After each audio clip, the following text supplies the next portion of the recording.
সব মশলাগুলো অ্যাড করে দিবে এখানে।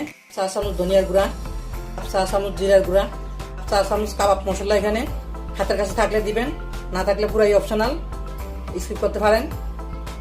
4 চামচ লাল মরিচের গুঁড়া দিয়ে দিব। 1 চামচের 3 ভাগের 1 ভাগ কালো গোলমরিচের গুঁড়া, আপনারা সাদাটাও ব্যবহার করতে পারবেন।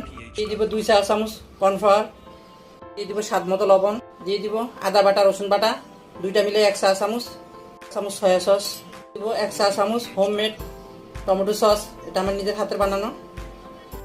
এই টমেটো সসের রেসিপি আমার চ্যানেলে দেওয়া আছে, যদি দেখতে চান আমার চ্যানেলে গিয়ে দেখে নিতে পারেন। দিয়ে দিব 2 চা চামচ টক দই, হাতের কাছে থাকলে দিবেন, না থাকলে বাদ দিবেন। একটু করে 1 চা চামচ মতো লেবু রস দিয়ে দিবেন, টেস্টটা অনেক ভালো আসবে। এখন আমি চিকেনটাকে ভালো করে ম্যারিনেশন করে নিব। ম্যারিনেশন করে নেওয়া হয়ে গেল। আমি হাত দিয়ে করে নিছি, আমার থেকে হাত দিয়ে করে নিলে মনে হয় যে মশলাটা ভালো করে মানে চিকেন